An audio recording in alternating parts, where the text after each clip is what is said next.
ذرا انسان غور تو کرے، اگر حضور نہ آتے تو کیا ہوتا، ہم کن کار مذلتوں میں گرے ہوئے تھے۔ یہ ایک الگ مضمون ہے، الگ کہانی ہے، لیکن ذرا دیکھیے کہ آقا کا جوتا دھوپ سے اٹھا کر غلام چھاؤں میں رکھ دیتا ہے تو آقا اس پہ بھی کوڑے برساتا ہے۔ کیوں؟ کیا جرم کیا اس نے؟ کہا تو نے میرے اذن کے بغیر میرے جوتے کو ہاتھ کیوں لگایا؟ تیرے ہاتھ اس قابل کب ہوئے تھے کہ مجھے پوچھے بغیر میرے جوتوں کو ہاتھ لگا سکے؟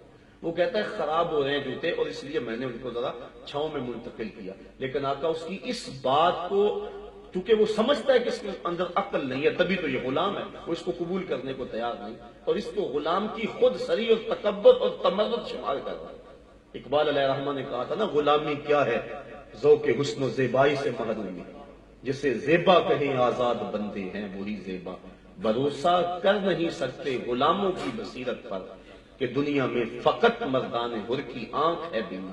غلام کی اس بصیرت کو بھی تسلیم نہیں کیا جا رہا کہ اس نے جو چھاؤں میں جوتے رکھے ہیں اس کے پیچھے اس کی یہ عقل کام دے رہی ہے کہ خراب ہو جائیں گے۔ آقا سرے بازار کوڑے برساتا ہے کہ تو متکبر ہو گیا، تجھے پتہ نہیں، اپنی اوقات یاد نہیں رہی۔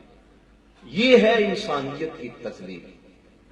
اب ایک جملہ کہوں، توجہ چاہوں گا، غلام آقا کا جوتا دھوپ سے اٹھا کر چھاؤں میں رکھنے کا روادار نہیں۔ جس دور میں یہ ظلمت ہے، میرے اور آپ کے آقا و مولا عرش سے پلٹتے ہیں اور بلال حبشی کو بلاتے ہیں اور کہا بلال تو کون سا نیک عمل کرتا ہے، میں نے جنت میں تیرے قدموں کی آہٹ کو سنا ہے۔ کیا خیال ہے اس ایک جملے نے دور غلامی کی ساری تھکن اتار نہیں دی ہوگی اور بلال فرش اٹھ کے فراز عرش پہ نہیں پہنچ گیا ہوگا؟ جس غلام کو آقا کے جوتے کو ہاتھ لگانے کا حق نہیں تھا، اس کو دو جہاں کا آقا کہہ رہا ہے میں نے تیرے قدموں کی چاپ کو سنا ہے، اور سنا بھی فراز جنت میں۔ اور اسی تعلیم کا نتیجہ تھا کہ حضرت بلال حبشی رضی اللہ تعالیٰ عنہ جب داریہ سے واپس آئے امیر المومنین حضرت عمر فاروق کے دور میں، تو وہ مسجد سے باہر نکل کر استقبال کرتے ہیں اور کالے رنگ کے ہاتھ کو چوم کر آنکھوں سے لگایا اور کہا یا بلالو انتا سیدنا، بلال لوگ تجھے غلام کہیں ان کی مرضی، میرا تو آقا لگتا ہے۔ کس نے ذروں کو ملایا اور صحرا کر دیا، کس نے قطروں کو اٹھایا اور دریا کر دیا، خاک کے ذروں کو ہم دوش سریا کر دیا۔ زندہ ہوتے ہیں جو مرتے ہیں حق کے نام پر، کیا نظر تھی موت کو جس نے مسیحا کر دیا۔ تو وہ جس کی حکمت نے کیا یتیموں کو در یتیم۔ غور تو کرو، معاشرے کی ان پامال قدروں کو میرے آقا نے زندگی بخشی اور ہر شخص کو اس کا حق دیا۔ یہ ہماری شریعت کا مزاج ہے۔ بیوہ کے سامنے اپنی بیوی سے پیار نہ کرو، غریب کے سامنے اپنی دولت کی نمائش نہ کرو، بلکہ میرے آقا نے فرمایا اپنے گوشت کی خوشبو سے ہمسائے کو تکلیف نہ دو، یا تو تھوڑا سا پانی زیادہ ڈال لو، شوربے کی ایک پیالی ہمسایوں کے گھر بھیج دو، اور اگر ایسا نہیں کر سکتے تو ایسے زاویے اور وقت میں پکاؤ کہ ہمسائے کے بچوں کو تکلیف نہ ہو۔ وہ کیا کسی نے کہا تھا نا، دوپہر کو سلا دیتی ہے بچوں کو وہ اس ڈر سے گلی میں پھر کھلونے بیچنے والا نہ آ جائے۔ لیکن کبھی ہم نے اس نقطۂ نظر سے دیکھا، ہم نے کبھی ان زاویوں سے سوچا؟ ہم نے تو اپنی دولت کو لوگوں کے لیے عذاب بنا دیا، ہم نے تو اپنی خوشیوں سے لوگوں کے غموں میں اضافہ کیا۔ ہم نے شادی کی، اپنی بیٹی کو جہیز دیا نا، لیکن چار پائیوں پہ بچھا دیا۔ ایک عورت کو کہا جاؤ پوری بستی میں بتاؤ کہ ہماری بیٹی کا جہیز دیکھ جاؤ۔ دیا تو اپنی بیٹی کو ہے، لوگوں کیوں دکھلا رہے ہو؟ داد لینے کے لیے۔ سیٹھ صاحب نے، ملک صاحب نے، خان صاحب نے، چودھری صاحب نے حد کر دی۔ چائے کے کھوکھوں پر، پھٹوں پر، تندوروں پر باتیں ہوں کہ حد ہوگی، بڑا جہیز دیا، اور بیٹیاں جہیز دیکھنے کے لیے آئیں۔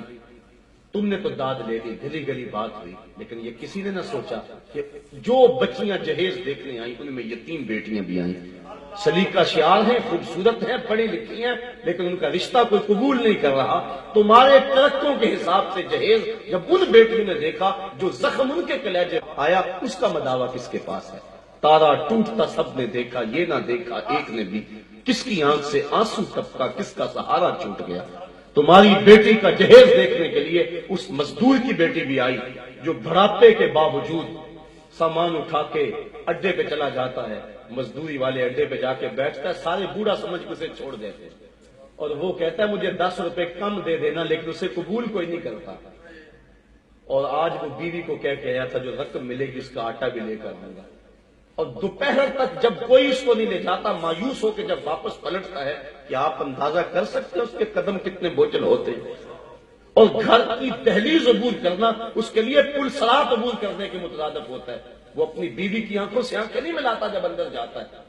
اور اندر کپڑے سی سی کے اپنے جہیز تیار کرتی ہوئی بیٹیاں جب اپنے باپ کو یوں خالی آتا ہوا دیکھتی ہیں تو جو زخم اس کے کلیجے میں لگتے ہیں یہ الگ دکھ رہا ہے، میں اس کو الفاظ کا جامع نہیں دے سکتا. تمہاری بیٹی کا جہیز دیکھنے کے لیے اس مزدور کی بیٹیاں بھی آئیں. تم نے تو داد لے لی، لیکن جو کچوکے ان کے سینے پہ لگے اس کا مداوع کس کے پاس ہے؟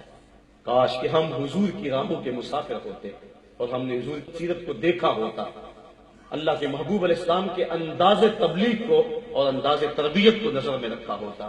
خدا کی قسم عید کے دن کلیجہ پھٹتا ہے. ایک طرف تو امیر کا بگڑا ہوا بچہ گولڈن سیب کا ایک کونا کاٹ کے دوسرا کتے کے آگے ڈال رہا ہوتا ہے، اور دوسری طرف بیوہ کا یتیم بچہ چھاپ لگا کر عید کے دن بھی آلو چھولے بیچ رہا ہوتا ہے. بچوں کے جذبات ہوتے، جو غبارے بیچتے بچے ہیں اور جو پانی بیچتے پھرتے ہیں معصوم بچے، ان کا جی بھی چاہتا ہے کہ وہ سکول جائیں. ان کی ماؤں کے بھی ارمان ہیں. مائیں اپنے بچوں کو چاند کہتی ہیں، بچپن میں جج کہہ کے پکارتی ہیں، لیکن ان کے جذبات پہ جو بجلیاں گرتی ہیں کبھی ہم نے اس نظر سے بھی دیکھا؟ آئیے مصطفیٰ کے دامن میں پناہ لے.